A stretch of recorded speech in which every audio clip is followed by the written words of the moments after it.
नमस्कार दोस्तों, 24 जनवरी 2024 को आर्कियोलॉजिकल सर्वे ऑफ इंडिया यानी कि ASI ने अपनी सर्वे रिपोर्ट वाराणसी कोर्ट में सबमिट की, जिसके चलते एक बार फिर से ज्ञानवापी मामले को लेकर बवाल मच गया। दरअसल इस रिपोर्ट के अकॉर्डिंग ज्ञानवापी मस्जिद वहां पहले से मौजूद एक पुराने मंदिर के निशानियों पर बनाई गई थी। ऐसा इसलिए कहा जा रहा है क्योंकि ASI को सर्वे के दौरान यहाँ पर 32 ऐसे शिलालेख मिले हैं जो पुराने हिंदू मंदिरों के हैं और अभी प्रेजेंट में जो ढांचा यानी इंफ्रास्ट्रक्चर है उसकी पश्चिमी दीवार यानी कि वेस्ट वॉल पहले के बड़े हिंदू मंदिर का हिस्सा है और पिलर के नक्काशियों को मिटाने की कोशिश की गई है। हालांकि इस रिपोर्ट पर कोर्ट की तरफ से अभी तक कोई फैसला नहीं आया है, लेकिन इस सर्वे रिपोर्ट के कुछ पार्ट सामने आए हैं जिन्होंने एक बार फिर से अयोध्या फैसले की याद दिला दी है। अब सवाल ये उठता है कि आखिर ज्ञानवापी विवाद के मामले की शुरुआत कहां से हुई?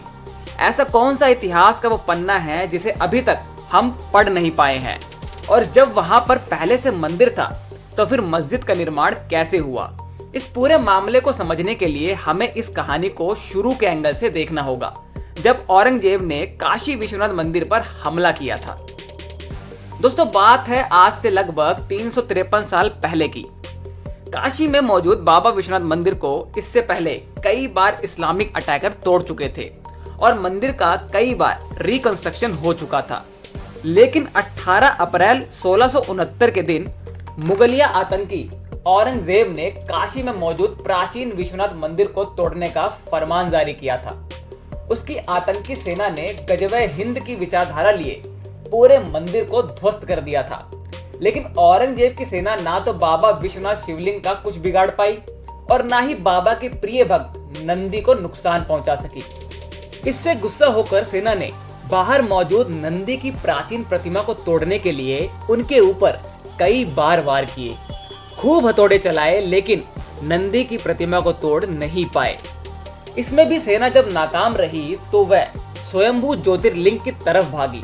हमलावरों को आते देख मंदिर के महंत ने शिवलिंग को उठाया और ज्ञानवापी कुएं में कूद गए।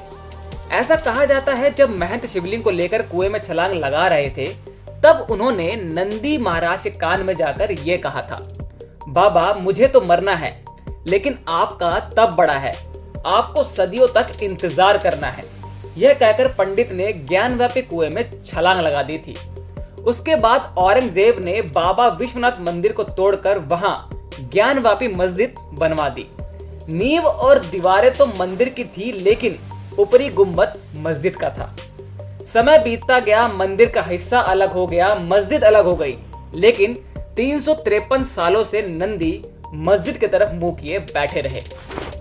अब ज्ञानवापी कुंड तो काशी विश्वनाथ मंदिर कॉरिडोर का हिस्सा बन गया है, लेकिन बाबा अभी भी उसी कुंड में समाये हुए हैं। अब सवाल ये उठता है कि ज्ञानवापी मस्जिद में शिवलिंग मिलने का मामला सामने कब आया?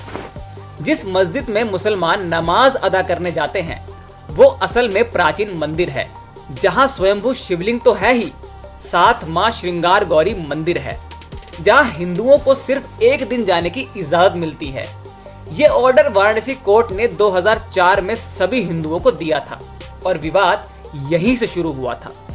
हाल ही में 5 महिलाएं, जिनमें लक्ष्मी देवी, राखी सिंह, सीता साहू, मंजू व्यास और रेखा पाठक शामिल हैं, इन्होंने कोर्ट में याचिका लगाई कि उन्हें रोज मां श्रृंगार गौरी के दर्शन करने की अनुमति चाहिए और ज्ञानवापी मस्जिद में हिंदू देवी देवताओं की मूर्ति है, यह भी दावा किया। तभी वाराणसी कोर्ट ने वीडियो सर्वे टीम का गठन किया और 16 मई को हिंदुओं ने यह दावा किया कि उन्हें कुएं में प्राचीन शिवलिंग मिल गया है।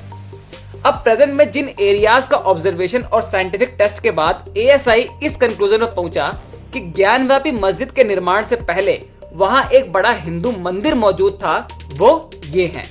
नंबर 1, मस्जिद से पहले वहां बने मंदिर में बड़ा सेंट्रल रूम और नॉर्थ की तरफ छोटा रूम था। नंबर 2, मौजूदा ढांचे में पहले से ही मौजूद मेन एंट्रेंस डोर। नंबर 3, मस्जिद का वेस्ट रूम और वेस्ट वॉल। नंबर 4, मस्जिद के निर्माण में मंदिर के खंभों के साथ ही और हिस्सों में थोड़ा बहुत बदलाव कर इसे मस्जिद का आकार दिया गया। नंबर 5, मौजूदा ढांचे पर इंस्क्रिप्शन। नंबर 6, तहखाने में मूर्ति कला के होने के प्रूफ। एएसआई की रिपोर्ट के अलावा कुछ और हिस्टोरिकल प्रूफ भी हैं, जैसे बाबा विश्वनाथ मंदिर का पुराना नक्शा जिसकी तस्वीर लंदन की ब्रिटिश लाइब्रेरी में मौजूद है और इसे जेम्स प्रिंसेप ने बनाया था। वहीं दूसरी ओर ज्ञानवापी कुएं की तस्वीर जिसे साल 1990 में कैद किया गया था और जिसका जिक्र लंदन के M.A. शेरिंग की किताब the sacred city of the Hindus में भी है। अब आगे चलकर कोर्ट का क्या फैसला होगा ये तो वक्त ही बताएगा, लेकिन अगर वीडियो आपको पसंद आई है तो वीडियो को लाइक, चैनल को सब्सक्राइब और हमें मोटिवेट करने के लिए एक कमेंट जरूर कीजिएगा। मिलते हैं आपसे ऐसी किसी नेक्स्ट वीडियो में, तब तक के लिए जय श्री राम।